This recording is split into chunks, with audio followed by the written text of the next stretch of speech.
Welcome back, everybody, to episode 6 on Benched. I'm your host, Jeff. My co-host, Nick. What's going on, everybody? Sorry for the delayed episode. We decided to hold off today just to see if any breaking headlines came out on Monday, and a couple of things that came out. I guess the big hot topic for today was Trevor Lawrence's surgery. He was non-throwing soldier, went great and all that. So he's, surgery went well. He's out recovering, all that stuff, everything. He'll be ready by training camp and everything. And I think you and I were having a little back and forth just a little bit ago about you think Lawrence. I mean, obviously Jacksonville is going to have the first pick in the draft. I mean, I think everybody has Trevor Lawrence going first to the Jacksonville Jaguars in the draft this year. And you think he'll start, huh? So you think Trevor Lawrence will start this year? I do. Or this upcoming season, you think? I mean, barring, he has a decent training camp. I mean, if he has a horrible training camp and he's, missing receivers, he's not hitting routes, obviously he won't start. But if everything goes, par to course, so to say, and, he's looking all right, do you think he'll start for the Jaguars? I think he'll start. I think he will start. I think he'll take Gardner's job. I think he will take. I literally do not think the two quarterbacks that they have there in Jacksonville right now, one of them will not be there next year. I think they have Lutton and Minshew right now are their two quarterbacks, and one of them will not be there next year, barring trade or. So they'll probably. I mean, if they're going to draft Trevor Lawrence, they're going to drop one of them. And I would assume that they would drop Minshew because he would be the one that's coming up closer to contract. Yeah, because they have Jake Luton, Gardner Minshew, and Mike Glennon right now currently on their roster. So and they can definitely see. I mean, they also have 1, 2, 3, 4, 5. They have 7 running backs on their roster as well. So I don't see them holding 10 positions between running back and quarterback. Right, but what I'm saying though is, I think they're gonna drop the guy that's gonna cost them. Glennon? Well, no, I think they're gonna keep Lutton and Glennon and drop and somehow unload Gardner. You think? Save up on that cap space. I mean, the two Lutton and Glennon will cost less than what Gardner will cost. But then you're pretty much already forfeiting. I mean, and not to say that Gardner Minshew is going to lead you to a Super Bowl in the 2021 season, but I mean, you're pretty much already you're not betting on a winning 2021 season going in to say. No, if you're going to keep Lutton, Glennon, and Trevor Lawrence. Well, because if I'm there, Trevor Lawrence is our new is our future. He's starting just like he did in not like he did, but like they did with Burrow and Cincy. I'm throwing Lawrence in there, and he's starting day one. That's my thing. But you're gonna have no. So like Lamar Jackson, for example, he had RG3 there in that training camp with him, show him the ropes and all that stuff. Similar type of offense. No wonder he can't throw the ball. Just joking. Joking. Oh man, at least my team has playoff stats for sometime in the 2000s. Okay, so at least we can look at Lamar Jackson's playoff, stats for sometime. Anyways, in the past let's get back years. on topic. Let's get back on topic. I'm just thinking, you're bringing Trevor Lawrence. I mean, I'm okay with the logic. What happened. Look what happened with Justin Herbert. He didn't start. Tyrod Taylor got injured, and it was due to, a needle in the lung or something like that, if I remember correctly. And he started. I think it was week 2 he started. Right? I mean, Jacksonville's, as far as I can remember, I'll be honest, I don't follow the Jacksonville Jaguars, religiously or anything like that. But I don't remember their offensive line being that great either, to where I'm not putting the future of until my team's a little bit more put together, solidified and all that, I'm just not throwing Trevor Lawrence out especially coming off a shoulder surgery like that. And granted, it's not a major shoulder surgery like that, but I'm just not going to throw him to the Wolves the first game of the season and all that stuff. I'm going to put Gardner Minshew out there kind of build my team up a little bit. Not saying I'm going to keep Trevor Lawrence in a bubble on the bench or anything like that, but I'm going to, maybe give him a couple of reps, design a couple of plays to where he's, designed to get rid of the ball quickly or something like that, fill out the opposing team defense, see how the rush is going, Yeah. let him get his feet wet. I totally agree that, you give Gardner Minshew 3 to 4 games, something like that. If you're losing, 31-6 repeatedly or something like that, then yeah, holy shit. We're starting Trevor Lawrence, all right, boy, buckle up, welcome to the NFL. Yeah, but wouldn't that be worse than just starting him outright? Just throwing him in there when you're losing 31-6, throwing him in there to the Wolves? I mean, okay, let me put a little asterisk by that. We're losing 31-6, and Gardner Minshew, if we're losing that bad because the quarterback is just not, like a Tua situation. Clicking. Yeah, exactly. To where, if our offensive line is just, if their offensive line is just getting completely, ran over, steamrolled, if it's something simple as receivers or just dropping passes, then I'm not putting that on, the QB. That's on the receivers. I'm just saying, I don't know. I'm not putting my future. Lamar had a good team around him already. The Ravens were already there in a sense. The only missing piece, so to say, was a good quarterback, and we found that in Lamar, thankfully, because Flacco was on his way out, and Super Bowl Flacco. Yeah, Super Bowl Flacco, Super Bowl and Super Bowl MVP. I got nothing bad to say about Joe Flacco. He was your just game managey type quarterback. He's not gonna, he's just Mr. Reliable, and he'd have those occasional Sundays where he just wouldn't show up, but he's one of those quarterbacks. You put a couple of good pieces around him, and he can get the job done for you. Okay, and, so maybe that's going to be Trevor Lawrence in the future. So what I'm hearing is he's starting day one for me. First game out, he's starting for me. You say bench him, right? Or not bench him, but bench him. No, but sit him until he's ready. He has limited reps. Right. Okay. Coming out of the gate. Yeah. Now preseason comes out. If they have a preseason this year, he comes out and he's just smoking hot. Are you still sitting him? Yeah. Oh no, he's starting. He's starting. Preseason, if preseason during the games, the practices, him and the offense are clicking, I'm not destroying that chemistry. Okay. If the offense is hot and it's clicking and all that, and they're all, he's barking commands, they're following him. If the team follows him and rallies around him, you don't break that. I feel as a coach, right? You let that ship roll. They ride together, they die together. Okay. Let them go out there. Okay. But if things are starting clicking, and it's just a normal, it's a coin flip between him and whatever other quarterbacks they decide to keep or whatever. I'm not starting him. No. Yeah. Okay. All right. I guess it also depends who's your first opponent of the season. That is true. I mean, if you got the Jets' first opponent of the season, I mean, then yeah, shit. Let them get out there. Let them fly. Yeah, let them play ball. Yeah. The other big headline that we saw in the NFL recently was J.J. Watt. J.J. Watt. J.J. Watt coming out saying he wants out. He's done. And that's two players in Texans camp that wants to get out of there. Deshaun, Texans, God, talk about being God. It must suck to be in Texas. I mean, prayers to everybody in Texas right now, dealing with all the cold weather. Hopefully, everybody's safe and all that stuff and everything. I know it's pretty bad down there. There are places that haven't seen snow and temperatures like that in decades, and hope everybody's safe and warm. There's still people that haven't had power in 24 hours. They're still out of power and stuff. It's one of those things to where there was probably a meme at some point, to where Deshaun leaving, Texans, hell, freezes over. It's going to freeze over or whatever first, and then they wake up and there you go. Yep. But J.J. Watt and Deshaun Watson they both went out of Houston. They went out. So I know probably everybody's seen it on Twitter and all that stuff. A lot of teams have been kind of reaching out. Well, not teams, but players have been reaching out saying, "Hey, buddy, why don't you come see what we're doing? Come over to this side. This side, the grass is greener over here. Come over here." Yeah. I mean, could you imagine like a J.J. Watt on the Bucks?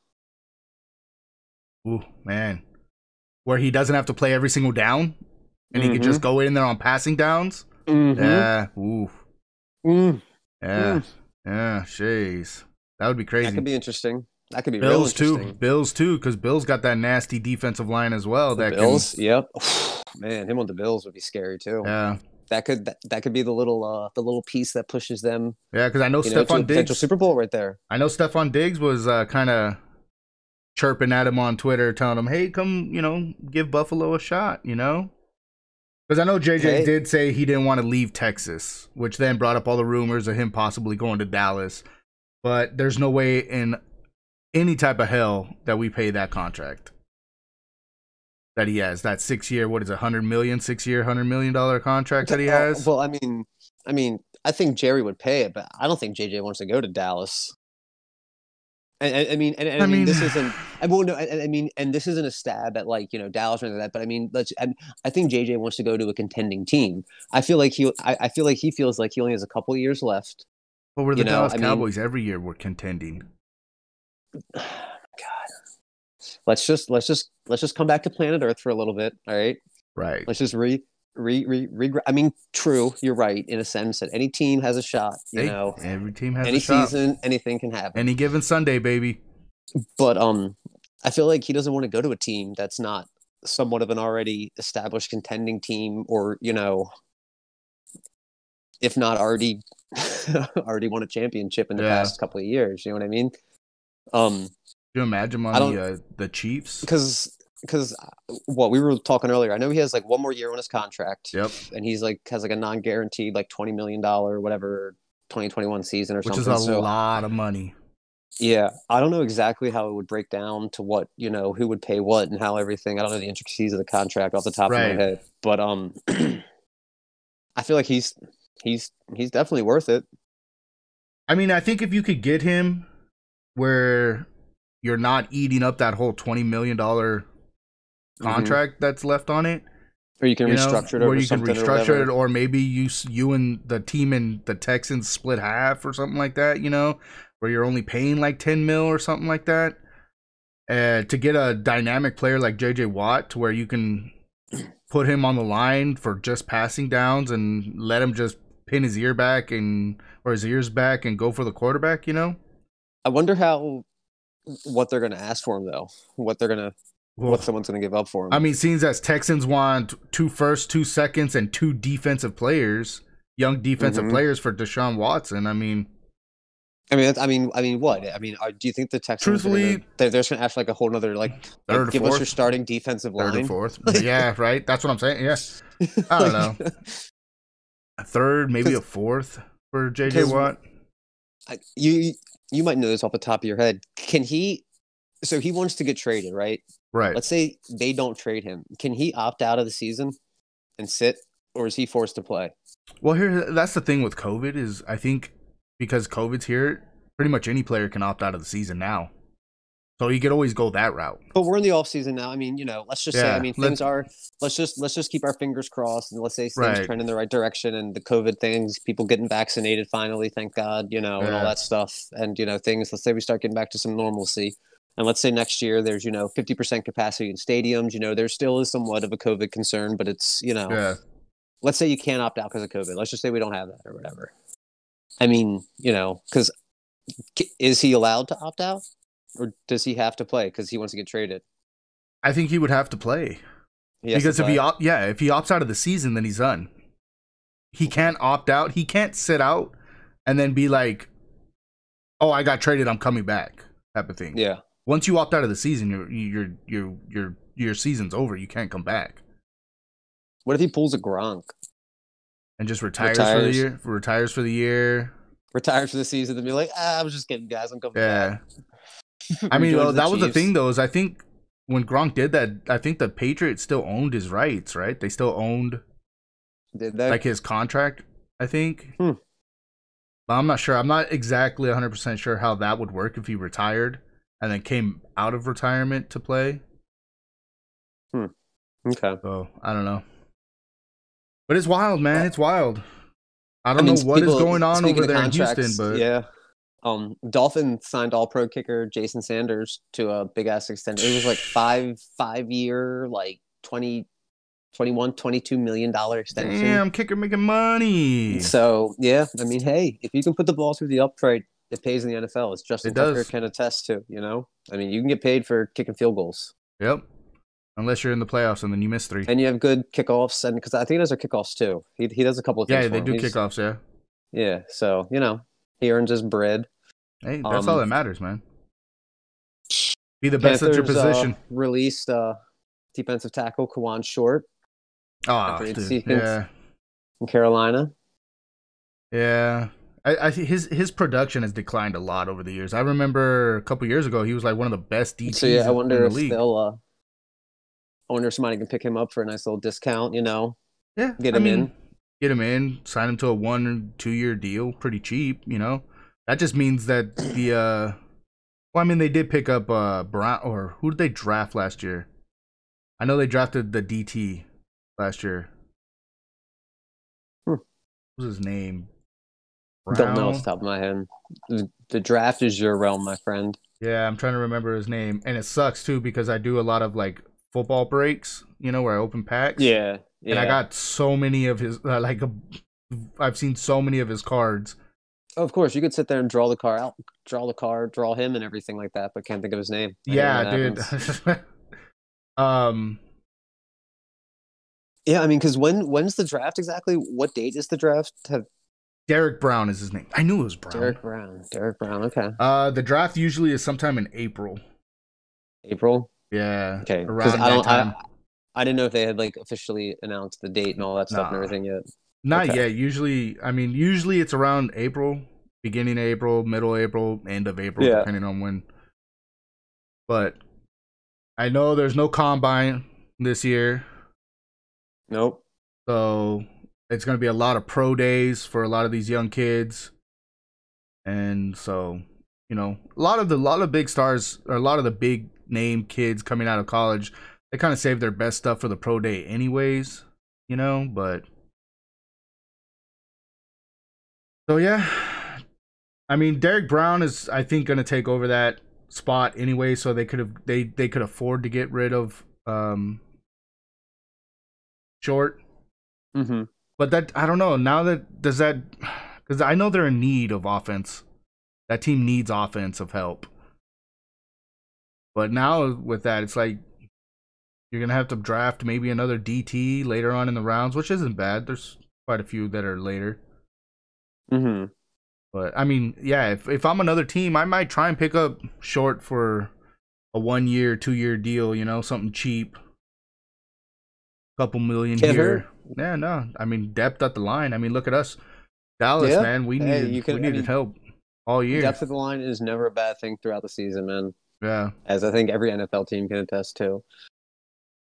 But it was another big day in sports, not the NFL, but the MLB. Yep. As pitchers and catchers reported. Dude, I was so happy to see that today. It feels good. It feels good to say that baseball's back. Yep. Officially. And it's officially back. Yep. It's officially back. It's pitchers and catchers. Now, I mean, granted, some players, have been at facilities for a little bit now, or whatever, working out on it. But it's like officially pitchers and catchers reported today. Mm-hmm. The rest of the squads report on Monday. Then it's baseball time, baby. It's baseball. Spring training. Time. Literally, what? Spring training. By that time, by Monday, spring training will be what? 10 days away. I mean, think about this. The first game is the 28th of February. 28th of February. We're recording this on the 16th. Yep. It's less than 2 weeks. Less than 2 weeks. Days away. 12 days away. 12 days. And 12 mind days. you, we get a whole month of spring training. Mm-hmm. So I'm super excited because last year it got cut short because of COVID. So, now, the other thing about spring training, I realized, was they're not letting teams like, or at least I know, my team is the Yankees. I'm a big Yankees fan. Growing up always been a Yankees fan. Bandwagoner. Whatever. It's coming from a Cowboys fan. I love it. The Cowboys and the Dodgers. Cowboys, Dodgers, Lakers. Anyway, different discussion, different podcast. Hold up. Okay. But shit. Now you got me all off topic thinking about how big. Look, he's turning red. Look, he's so flustered. He's turning red. No, what were we even talking about? Baseball. Baseball. The Yankees. They're not traveling. They're not going around playing different divisions. Nope. They're staying within their little circle of like 8 teams, 5 teams, whatever it is. Well, see, that's what they do here at the Cactus League. Here, it's literally, I think it's like 7 stadiums. They have literally, 7 stadiums, MLB parks, you know, where all the teams play, Dodgers, Padres, Mariners, and they all play at these stadiums. So it's all in, I think it's Glendale, Arizona. It's either Glendale or one of the neighboring cities around there, but all the stadiums are right next to each other. Like, you could walk to each stadium to watch these teams play, you know? And so I saw all that, and back to what you were saying, isn't it in Florida? Aren't they all? Yeah. Aren't you guys playing in Florida, right? You guys are down in Florida, right? Because I want to say you guys are in Florida, and then we're in. Well, because the Yankees used to go fly and play like other teams and all that stuff out in, like, you know, wherever. Yeah. Colorado, so this is like your first time. This is like the first time the Yankees are all at one stationary. Like, well, I mean, like because area, I mean, right? that's always their home base. They only travel for like the games and then they come back or whatever. They're always like, it's just like that's like their home stadium in a sense and their training facility. But yeah, so that'll be different. I almost like that more though too. Yeah, because I don't want everybody to see my pictures. You know what I mean? I want to keep my picture stuff, you know, away from the opponents as long as possible. That's the man that says pitchers aren't the most important players on the game. Come on now. They're not. They're not. They're Come not. on now. They're not. And I'm not saying pitchers are the least important either. I'm just saying they're not the most. Not the most. Catcher, man. Catchers control the field. They're the ones. I do agree with that one, but they're the ones. I'm not saying the pitcher isn't probably the second most. Yeah, probably say second most. I guess that's why they report first, right? I was between pitcher. See, first base is important. Now we're getting all off topic. Yeah, no, off topic. Go back. Okay, so yeah, I'm just excited. It's going to be an interesting preseason. I'm just praying to everything on both hands and knees, to any type of God, whatever you believe in. I just want everybody to be injury free. This preseason. I don't want, you know, Stanton and Judge. I don't want everybody getting injured. Just stay healthy, please. Yeah. Just please stay healthy. I remember doing a video this time last year, and Stanton was hurt, Judge was hurt. Didn't you guys have a pitcher that was who wasn't, dude? Everybody, Gleyber Torres. Everybody was hurt, dude. Everybody was hurt at some point. Yeah, it was wild. It was terrible. It was absolutely terrible. Wild. But we made it through. There were a couple of good offseason moves in baseball too. The Rockies did trade. Yep. Nolan no longer at Colorado. Yep. I still can't believe that. I can't believe they actually traded him though. Like, that was just wild. I guess, you know, as they say, the quote unquote face of the franchise and all that stuff. Because he had just signed a big extension with them and everything. He did. And yeah. And then over in sunny SoCal, we got, you know, the Padres. They're beefing up over there too. I want to say the Padres have been sneakily, I'm gonna use the word sneakily, increasing and just powering up that roster. I mean, they went and got Blake Snell from the Rays, you know, World Series pitcher. And Yu Darvish. And I'm a big fan of Yu Darvish because he was a Dodger, you know. Consistent. But they went and they got themselves a pretty nice looking little rotation there. I mean, you want to talk about good rotations and all that stuff. Yankees and Red Sox made a trade. Yeah. We got rid of Adam Ottavino. And I hate this. I want to take a second to talk about this.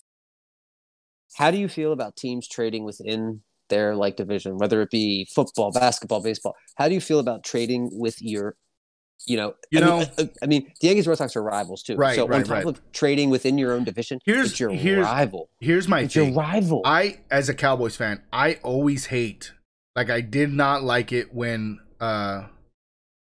teams leave from the Cowboys, right? They do good, and then they leave, and they go and sign. Like, I know Canty went and signed with the Giants, and Skandrick went and signed with, and I'm always like, dude, you just spent 4 or 5 years with this team, and then you go and sign with the rival, It was always something that bothered me.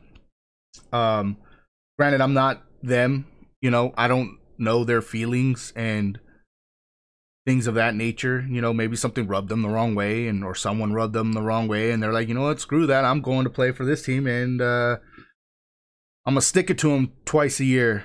And but it's my but thing. it's not even like the player. Well, no, that's what I'm saying though. Yeah, well, that's what I'm getting to is, but that's as a player, but as an org, and being like the Yankee, like I promise you, Jerry Jones would never trade someone to the Giants, right? For the whole rivalry thing. I don't ever. I really don't think he would ever do it. But if me as a GM, I don't think I would do it either. If I'm sitting there and I'm like, I mean, granted, unless now, I'm making out like a thief. Yeah, I'm not it doing would. It would have to literally be I just robbed Like, these guys blind, yeah, and I'm walking exactly. away with 3 first-round picks and an ace pitcher, and they got, you know, my water boy. Because I would never do anything. I mean, fair would be off the table too. Right. I mean, unless it being a fair trade would mean I would get like the one piece of the puzzle that I'm missing, Yeah. without losing, you know, Without part losing, of the puzzle. yeah, exactly. In the same sense, you know what I mean? But the other weird thing about the Yankees and the Red Sox thing was, so the Yankees traded Ottavino to the Red Sox for a player to be later named. Later named. What the fuck does that mean? Does that just mean that, like, at some point down the road, the Yankees can be like, hey, yeah, You know, that pitcher over there, he's been doing good this season. Kind of like him. I'm gonna bring him over here. Kind of like him. Like, hey, remember that card we had? Is that just one of those things where, like, a player hasn't cleared certain, like, you know, probably like contract stuff or like physical like, whatever type of like things to where, like, we can't say the name of the player yet because you know, it hasn't been, like, the thing is. But I mean, I think the deal was like officially made and all that stuff to where, like, I mean, like, what if I don't know. That's gonna be some homework for me. Yeah. For the next podcast, I'm gonna have the answer to what that means in a trade to a player to be named later, because I don't know. It's just, I don't know. It sounds like a weird thing to me. I don't know. Your Dodgers, I think, had a big acquisition. Speaking of my Yankees, I think you guys picked up somebody pretty big too, right? We picked up good old Trevor Bauer from the Reds, right? Yeah. 2-year deal. Or what? Yeah.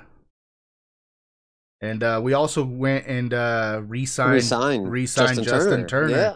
But we've had a pretty. I mean, you know, we did lose Kike and Hernandez. He did go and sign with, I think, the Cubs. So you know, Kike, hats off to you. Have a good career over there, my friend. But yeah, no, I really was worried about the whole Justin Turner thing. I didn't know if he was actually going to come back. I was a little worried. Because that's normal. Because I mean, have you guys kept the core of your roster? Because I mean, you guys are defending champs, correct? Yeah. If I'm not mistaken, you guys beat the Tampa Bay Rays, right? Yeah. World Series champs. Yeah, we pretty much kept everyone except for, I mean, Kike was our second baseman, I think. But he, I think he's literally the only one we've lost.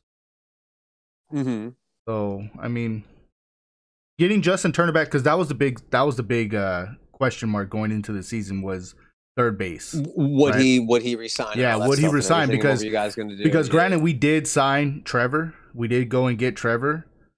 But it was like, well, what are you going to do at third base now? You're losing, you know, if Justin Turner doesn't come back, what are you going to do? And so, I mean, I saw the tweet. Justin Turner tweeted it a couple days ago, on the 13th, actually. And he was like, let's go, run it back. So, I'm just seeing right here, the Texas Rangers acquired a right-handed pitcher from the Dodgers, Sporbs, S-B-O-R-Z. Right. Spores. Yeah. The Texas Rangers have acquired right-hander Josh Sporbs from the Dodgers for minor league pitcher Jan Zambrano. Okay. I guess they're just trying to make room, because that bullpen is now very crowded. Yeah. I saw something the other day. They put up. Go ahead. I was just gonna say, and because other big news deal was Barnes, your catcher. Yep. Catcher. Austin Barnes. You guys avoided the salary. What is it called? The arbitration. Yeah, arbitration. Arbitration with because you guys got the Bonds, 2-year yep. deal and all that. So you guys are set with the. Okay, so you guys are in pretty good shape coming into this. I mean, we got a massive. You guys start the season off against the Athletics. Oakland A's, baby. It's gonna be a good. Playing against the A's, game. Yeah. So you guys are sitting all right. You're not terrible by any means. No, I mean it's like I said, I'm super excited for baseball. I really am. Like, I love football. It's my number one sport. It's my passion. I love it. But baseball is close behind. Granted, I'm more of a, I like to go to the stadiums and watch the games than watching them on TV. But I mean, I don't know, these starting pitchers for Domingo Germán, the Garrett Cole, Garcia, Gil. You guys. The Yankees are looking really good right now. How'd I know this was gonna get Jordan back Montgomery, to the Darren. You got Darren O'Day, Sevy, Abreu, Britton. And dude, you don't even want to see, dude. If Chapman comes in the game, you might as well just pack your things up and get out of here. What are you even talking about? I need to get a snoring soundbite on here, please. Higashioka, Sanchez still catching. We're looking good. We're looking good. I just love to see the excitement. Listen, Torres, everybody. I love to see. You guys are not seeing the big ass cheesy grin this man has on his face, but 3 months from now, when the season starts, that grin turns to a frown so quickly. No, yeah, you're right. Because dude, and it's fine because it's just how the Yankees do. We start out pretty good, then we hit our little early to mid-season slump right before the All-Star break. As All-Star break starts coming, we start ticking back upwards, and we hit our stride going into the postseason. It's just so beautiful. It's just so beautiful seeing the different shades of Nick. The different shades of Nick. In 2021, the Yankees are winning number 28. 28th World Championship this year. Locking it down. Your thing. You heard it here. Remember that, everybody. Still got Stanton DHing, Judge, Hicks, Frazier. Talkman.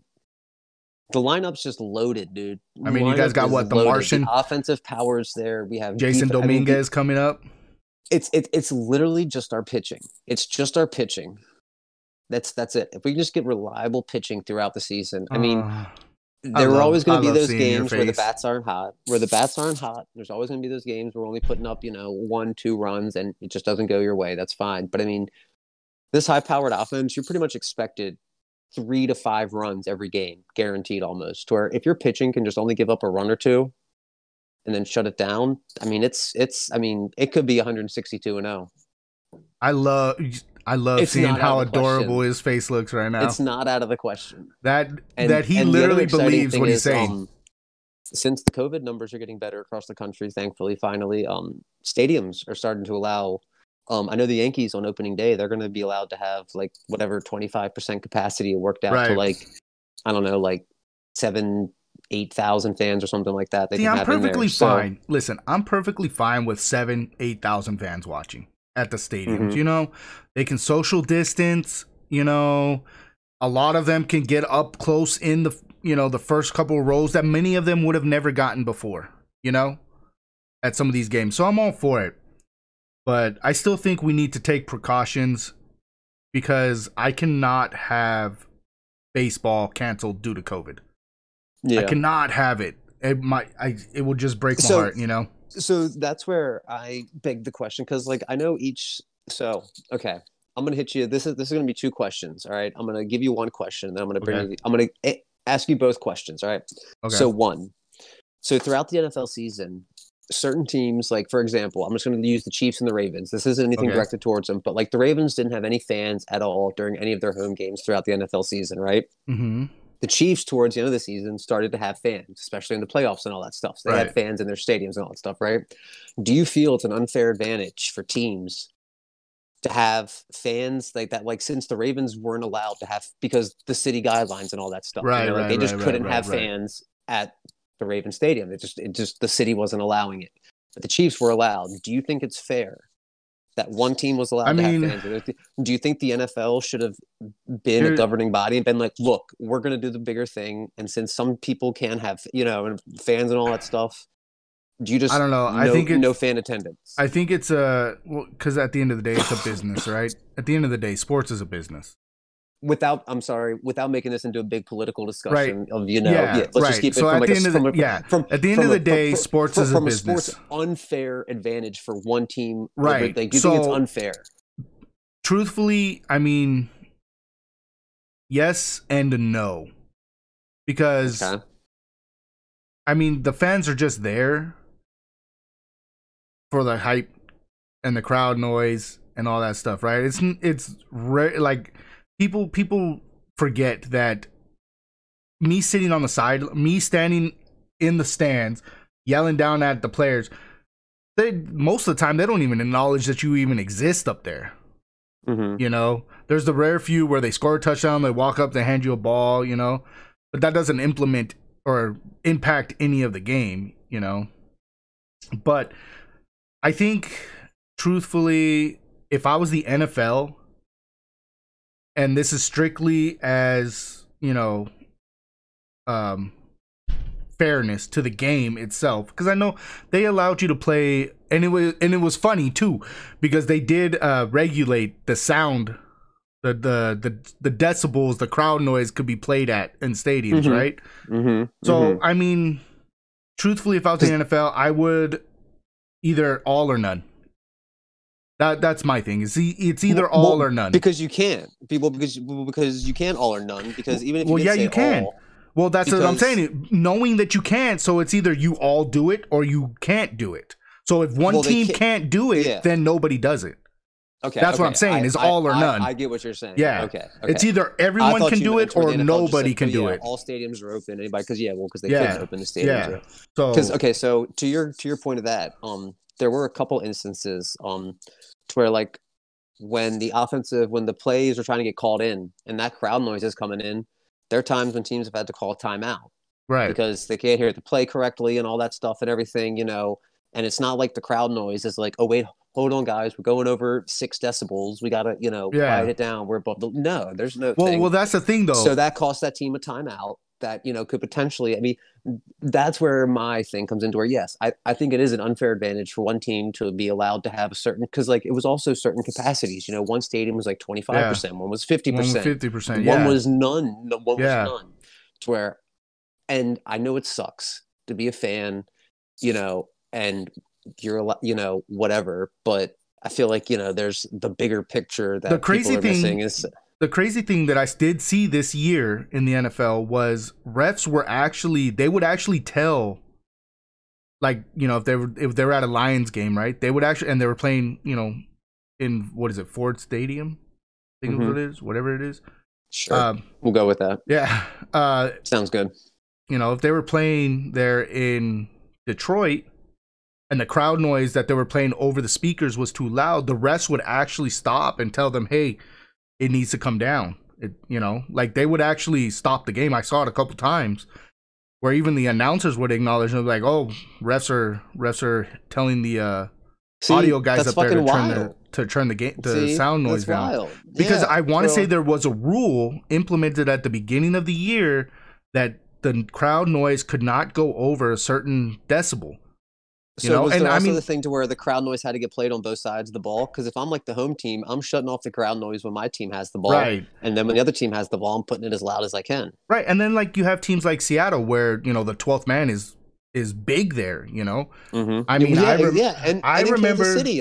That's why I brought up Kansas City, because Kansas City, Arrowhead, it's a loud stadium. Not as loud as 12th man. 12th man, I mean, shoot, you know, they cause earthquakes over there and, you know, little tremors. But, yeah, I mean, like I said, I think it is an unfair advantage, and truthfully, I would have no problem with them not having any fans in the stands. Mm-hmm.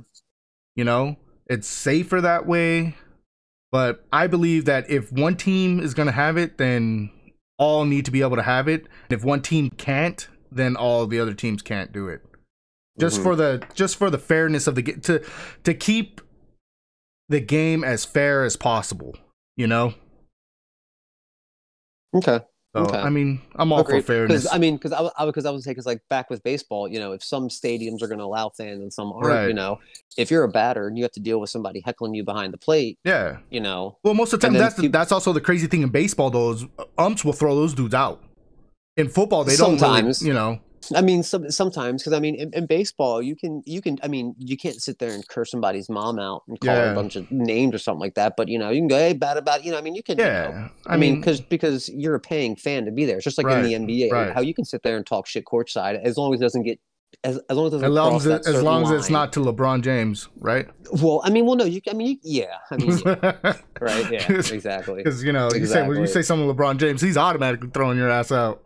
But I mean, there's like a certain line you don't Right. cross. When you But start also crossing though, personal. truthfully though, I mean, aren't fans closer in baseball stadiums than they are in NFL stadiums? Well, I mean, yeah, in the NFL too, you have the sidelines between the Yeah, and players then and you all that have stuff. I mean, unless you're sitting in end zone, but the players aren't necessarily down. I mean, right, if you're a right. Cowboys fan, I mean, you've probably never seen a Cowboy in the end zone if you're a Cowboys fan. So that's probably just ghost town down there. Nobody probably even buys those tickets. But Okay, okay, they okay. but yeah, I mean, yeah, but I mean, and it's also the NFL. I mean, there's also, you also get a lot more fans in NFL stadiums, so the crowd Right. noise is a lot louder. The sideline has a lot of hustle and bustle. There's a shit ton more people on an NFL Yeah. sideline with all the camera crews, media, trainers, water boys, player, all coaching staff, Players, all that stuff's coaches, down there. yeah, yeah. Yeah, family, friends are down there too that have passes to be on the field with them and shit or whatever. Plus It's a lot security, busier. more No, I security mean, there. but you have seen those clips of, certain players that, visiting teams, they talk shit to the fans behind them or whatever. They get up Yeah. on the bench, and jaw with them. I mean, so I'm sure they can hear them, but I'm sure it's a lot easier to drone it out in the NFL than because in the NFL, you can just move down the bench or something like that. That Mm-hmm. fan can't really, you have a whole sideline in a sense. You have 100 yards almost, Yeah. to move around. In the Yeah. NBA, you're kind of in that seat. Yeah, and you're in someone's that sitting seat. behind you. Yep. Yep. Because shit, they can literally reach and grab a player right Yeah. there. Kind of wild if you think about it. Do some old Latrell Sprewell shit. Yeah. But yeah, that's what I was just wondering because no. But then people make the argument, oh well, they're professional athletes, they should be able to deal with hecklers. Well, At the end of the day, they're still human. Agreed. They're still human at the end of the day, But I'm sure it's a lot easier not to have to try to box it out or anything. I mean, bad. yeah, exactly. Yeah. like here, and so I'm moving on to a different topic. I'm gonna jump into a little bit of a nice pivot point. Yeah, a little Draymond Green over there, and the whole professional athlete thing. We expect these professional athletes just because they're getting paid. We expect them to be like superhuman, like they don't have day-to-day problems, Or families, lives, just because they're out there on TV making millions of dollars, which is what I wish I was doing, but no money, no problems. Yeah, they're still human. They still have the same, they go home, they still have families, they still have lives that they live. But how do you feel about the whole Draymond Green calling out the NBA? I fucking love it, dude. I fucking love Draymond Green. I know he gets a lot of shit for things. Yeah, I wasn't a big fan of Draymond. I can't say I'm not a fan of his, or I am a fan of him. He was just like a player, someone that played, But seeing reading what I read and watching the interview and stuff like that, I've acquired a bit more respect, and I kind of like him now from what he said, what he brought up. Now, I'm not going to be able to remember everything he's kind of brought up and talked about in a sense, but I feel like every time he's always been for the player and for change, and he always goes about it, I feel like, in the right way. Yeah. He always talks about it with purpose. He uses examples because, I mean, now the big thing Draymond Green said, sorry, we should probably mention that, is he recently came out in an interview and talking about how they sat Andre Drummond because the team wants to trade him. So they didn't let him play. And they sat him, even though he wanted to play. And I mean, he was willing to play and everything, blah, blah. But the team decided to sit him because they want to trade him and they don't want him to get injured or whatever. Right. Now, James Harden wanted to get traded, but he was forced to play and all that stuff. Yeah. So it kind of brings up almost a double standard to where, if you're going to be traded and you want to be traded and all that, and you opt out of playing and all, I mean, it's a hard topic to bring up, but I see Draymond's point in the sense Yeah. that, if And a he team did. wants to sit you, but this brings up because the teams at the end of the day, they sign your fucking checks. You know what I mean? You're being paid to play, right? You're being at the end paid of to the day. play. And if the team decides not to play you, if they decide that's what's in their Right. best interest, then, that's the thing. I mean, I guess because look at it in like a normal job sense. If you wanted to get transferred out of your position or something like that, and you were like, well, no, I'm going to stop coming to work Yeah. until you transfer to a new department, they'd be like, okay, well, fuck you, you're fired. You know Right. what I mean? Right. It'd be done. So I do see that aspect of it. I think the biggest thing here is just the media portrayal of things. Right. And that's and I think that's the bigger argument here and all that stuff. Yeah. How James Harden does something like that and he's portrayed as a villain, but should I say the media portrays him as a villain, for wanting to, not a team player, doesn't want to blah, blah, blah, selfish, this, that, whatever. No, he's just like, no, I just don't want to play for this shit. The org does it. I want to get out of here. The org does it, and they're like, oh, that's great game sense, smart strategic maneuvering. They're protecting their goods, protecting their investment, getting the most value for their buck. It's like, no, you can't. You can't, a peach is a peach, an apple is an apple. Right. Call it what it fucking is, Yeah, 100%. So, yeah, I don't know. So I'm kind of on board with Draymond on that, but I think it's more directed at the media as opposed to teams doing the stuff. Because at the end of the day, teams sign the check. Whatever they want you to do, you should be doing. Yep. I mean, but you're right though, to your sense too. It's like, these guys are getting paid a shit ton of money to play basketball, but mind you, it's not like they go home to their own $20 million house and every that's night. what I was. They're on the road. They're on the road, and that's from their family. That was the whole point kids. that I brought up. Was Draymond brought that up as well? Yeah. He brought up, we're out here supposed to be, because they're like, oh, you're supposed to act like a professional athlete. He's a professional, so he needs to, not speak his mind and be, stay silent and I don't know, he's a professional athlete, but at the end of the day, his opinion is still valid and he still needs to be heard. And it's to his point, I would say, you put the microphone in front of my face. Exactly. You want me to sit down here. You don't want to hear what I don't want to say. Yeah, then don't find me listen. Don't find me, don't force me to do these damn interviews. You don't like what I say, don't put me in this position.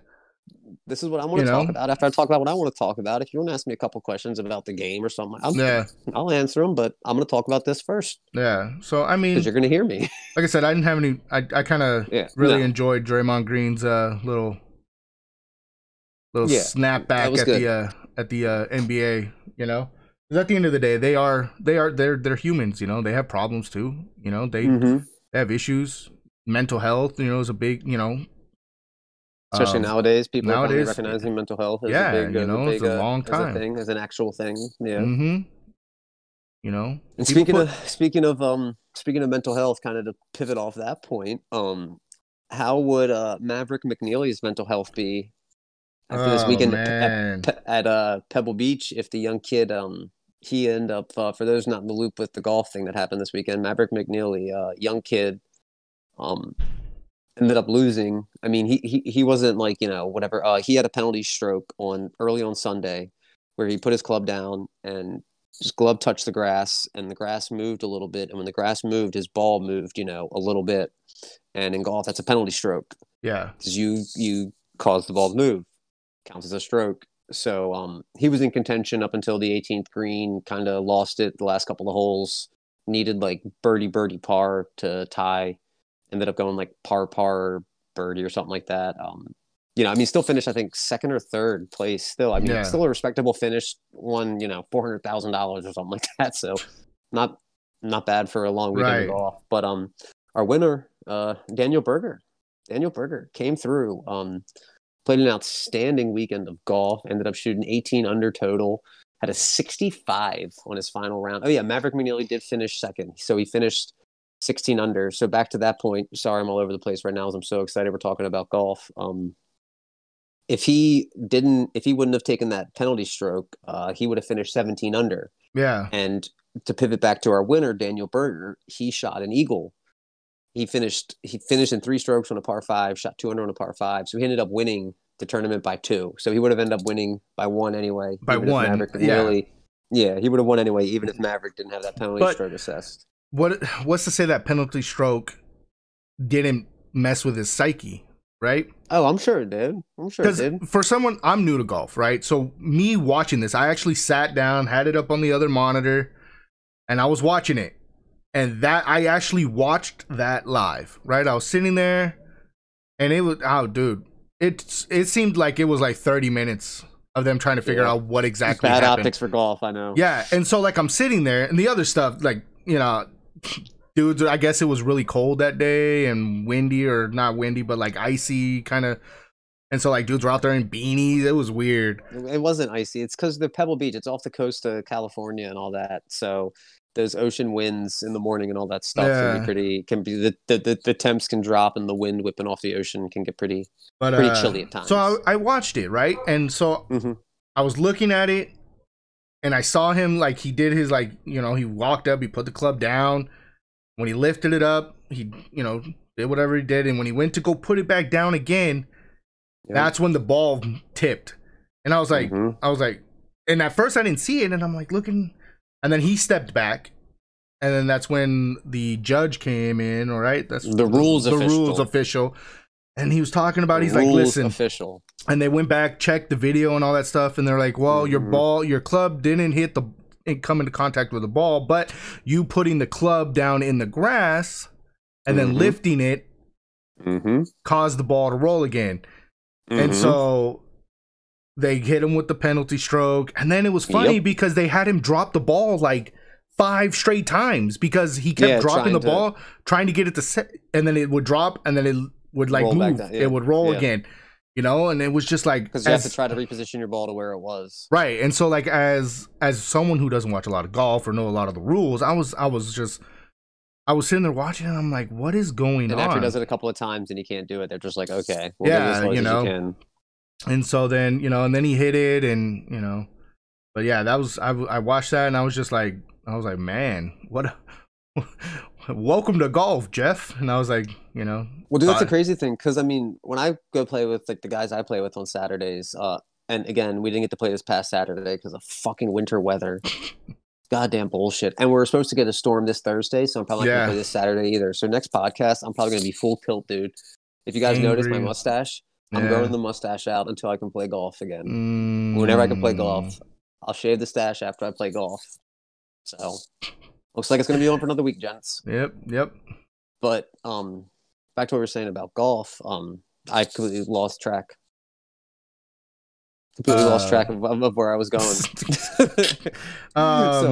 So we'll just put it right back on the rails, and congratulate Daniel Berger for a great weekend at Pebble Beach. Pebble Beach, which I have to say is a very beautiful course. Like, it is nice. God. It is beautiful, dude. I mean, it's only like $300 to play there or something like that. Really? Wow. So I mean, I mean, you know, no, literally, you and I could go and play that this weekend if we'd probably have to find a tee time or whatever, but you and I could book that course, and that course they just walked and played this weekend that you saw on TV, we could go walk and play that exact same thing. Yeah, that's cool. Yeah. Now, granted, it is like 250, but I mean, when you look at the location of that, you figured, I mean, that's why. It's an experience. You're paying for an experience, you know? Shit, there's a place around here called Bully Rock, which is a highly rated golf course in Maryland. It's like $125 to play there on a Saturday. Yeah. So, I mean, you know, for twice that price, you can go play fucking on the cliffs of California. Yeah. Man. Why the fuck wouldn't you? I think so. Coming up this week is the Genesis Invitational. Ooh. Over they're going to be in Pacific Palisades, California, at the Riviera Country Club. The Riviera Country Club. $9.3 million purse. Damn. So not bad. Not bad. Adam Scott is the defending champ here. So good old Adam Scott. A couple of big names playing this week. Let me see if anybody's sticking out at me here. Ricky Fowler's going to be there. Hopefully he can make the cut. He was looking good at Pebble. Ricky Fowler's my boy, mind you. Ricky Fowler, Justin Thomas, they're probably my two favorite golfers. Ricky's been on a bit of a hiatus recently. Had some struggles. I'm still learning. I haven't picked a favorite golfer. Last golfer I know is Berger Wins. Glad to see him. Sergio Garcia is going to be there. Gary I do Woodland. know Sergio Garcia. I do. Siwoo Kim, Jason Kokrak, our boy Ches Reavy, Lanto Griffin, Brendan Steele, Ricky Fowler, Nate Lashley, Kevin Na, Pat Perez. Okay. Jordan Spieth, Matt Kuchar. Okay, he's got a nice little Brooks Koepka, Justin Thomas, Andon Shoffley, Max Homa. Oh. Okay. Bryson DeChambeau, Rory McIlroy. Okay. So we got some good. We haven't seen Bryson in a couple of weeks either. Didn't DeChambeau hit that like 400-yard? Yeah, Bryson's drive? The one that's been like beefing up. Yeah. He's been beefing up. That was his quarantine project. He literally turned into like a science geek. He went from like science geek to like starting quarterback in the NFL size type shit. It was wild. Totally reworked his body and his swing. Yeah. And he's like driving the ball, like carrying the ball like 350 yards. That's like how far pros hit it. And he's carrying it that. Ridiculous. Scotty Scheffler. No Justin, what's his name? Oh God, not Justin Thomas. Dustin Johnson. No Dustin Johnson, it looks like. I have no idea. Because I mean, I know he. Oh no, yeah, he is. He is playing. Never mind. Dustin Johnson is playing. He's got an earlier tee time though. So it should be a pretty good weekend. Oh, of golf. It's a fucking load, dude. This is a good. If you're gonna watch golf this weekend. One. Okay. All okay. the John Rahm, Colin Morikawa. If you're gonna watch some golf, everybody's coming out right now. Everybody's starting to come out. To watch. Everybody's starting to come out now. The season's kicking off. It's full swing now. Everybody's chasing those FedEx Cup points, boys. FedEx Cup points. Yeah. So that's gonna be a good one. I'm really looking forward to golf this weekend. Maybe you and I will have to touch base on Sunday. Maybe watch the final round together. I'm down. Watch a little bit. But yeah, no, we're looking forward to golf. I might even hit you guys with a little golf log one day. Throw it up on the Benched YouTube channel. Let you guys see how your boy Nick swings the old sticks here. The old clubs. Speaking of swinging the sticks, big UFC fight this past weekend, Jeffy. Yep. Did you watch it? I did watch it. I have not. I ordered mine, and just so everybody knows, Jeff and I ordered UFCs. I think Jeff actually has the UFC fight pass. I think he gets shit. Yeah, I get the whatever it's called. Yeah, well, you don't have it. Your family, whatever, has it, and you fucking leech off them. So technically, you do leech it from someone, but you get it from a pig. But truthfully, I haven't watched a UFC fight in a long time. I mean, I rarely watch them just because it's like I got tired of paying the $65 for a fight. And they were boring, It was like fighting hasn't been the same. The McGregor fight was good. Yeah, but I mean that's recently though. I'm talking about like okay. Whatever. You get one fight out of 10 that's good, and I mean this is no knock against them because my ass wouldn't. You never know what you're gonna get. My ass wouldn't last 10 seconds in the octagon. I'd pass out before I even get up the stairs. But this weekend's fights, man, it was crazy, and I was happy that I actually watched them. We had plenty of action. Yeah, they were, dude. I'm telling you, between the guys brawling, the girls were swinging. Like, I mean, man, the Alexa Grasso fight, and man, I was sitting there. These girls were, Barber, Macy Barber. These girls were just throwing bombs, and they were taking these punches to the face. They were fucking eating them. Yeah, they were just and then just swinging back. Bunch of the other guy, like the bunch of the undercard fights were really good. I didn't watch much of the prelims. I didn't catch much of the prelims. Oh, dude, there were some good ones, man. I did watch because we only had one KO. Had one KO. Yep. Usman ended up. Well, no, that was a TKO. They stopped the fight. Okay, TKO. So, technically, because they stopped the fight because he knocked him the fuck out and he regained consciousness quickly enough before he really ended him. But yeah, he beat Gilbert. I mean, Usman. I truly think Usman is the scariest man in the UFC right now. I do too. And I know everybody was like, oh, he's gonna lose. No knock against Gilbert. Gilbert's a monster. But there's a reason why you are called the Nightmare. why your nickname is the Nightmare, right? Mm-hmm. The Nigerian Nightmare.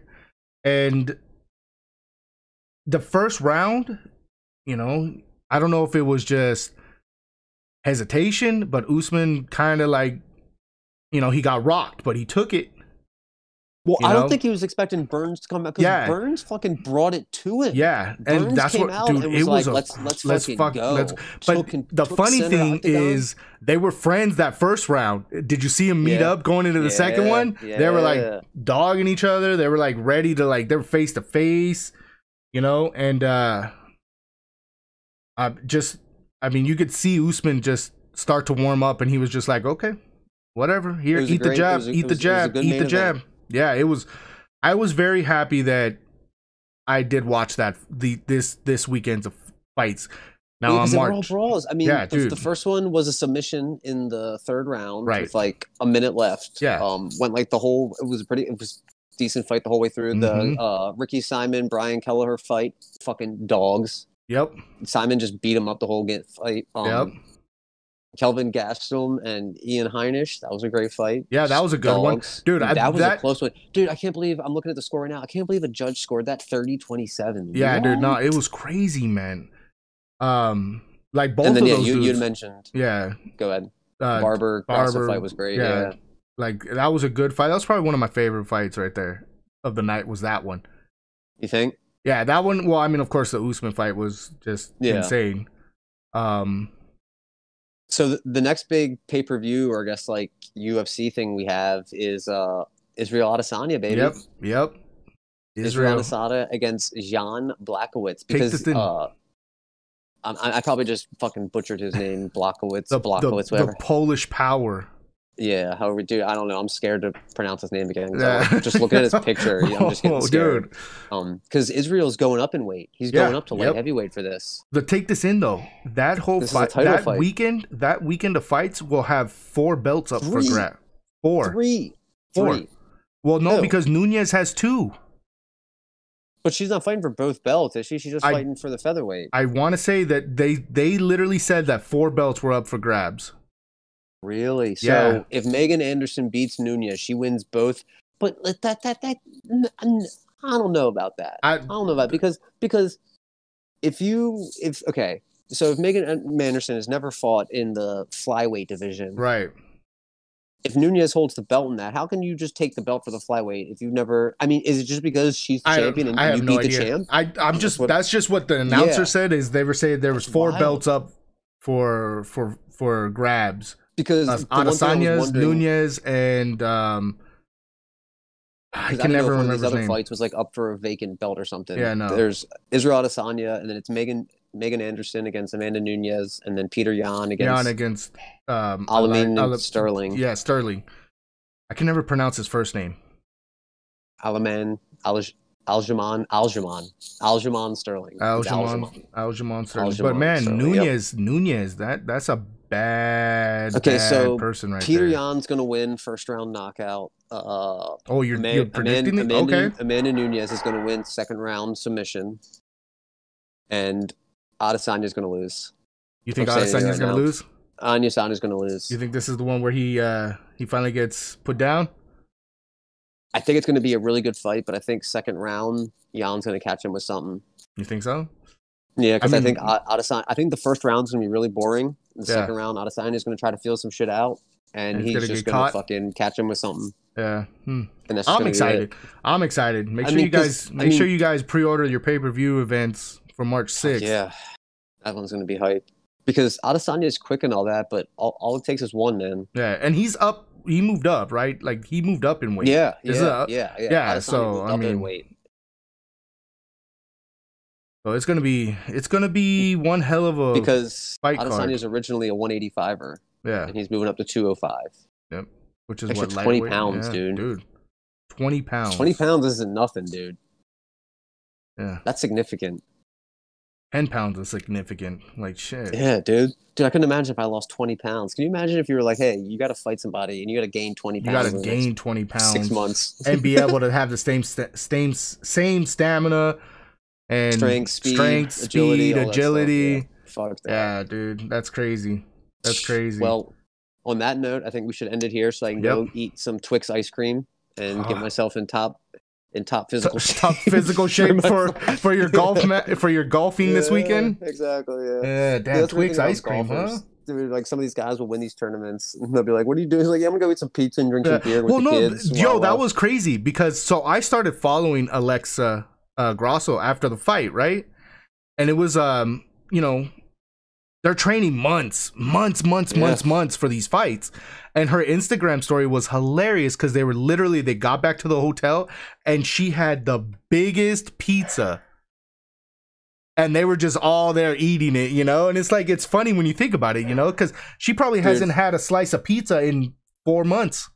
Dude, that shit probably tears their fighters probably have the worst shits like the following days after a fight because they probably just their body probably just eats actual like food like cheesesteak subs and pizza and just like pasta and just all this stuff. After eating nothing but like celery chips, protein, banana shakes, protein shakes, chicken breast, God. But yeah. All right.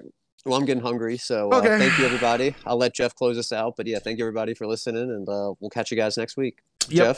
Jeff? So remember, the video goes up on YouTube. You can also catch it on Spotify for your morning commutes, your daily commutes, your afternoon commutes. You're just bored, you want to listen to it.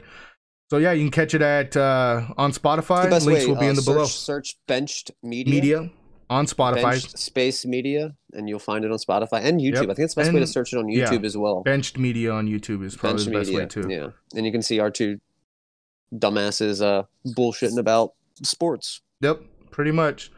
So yeah, that's gonna be it till next week. Number 6 in the books. Yep, number 6 down. Did you ever think we were gonna get this far? I never thought we would even do the first, Jeff. Yeah, it's been fun though. I love it. I'm enjoying it. But everybody, we'll see where we go. Yeah, I might drop him later. I don't know yet. He might drop me. Read my mind. But yeah, you guys, please be safe. Be careful. Y'all have a wonderful week. Y'all take it easy. We love y'all. Peace. Be safe.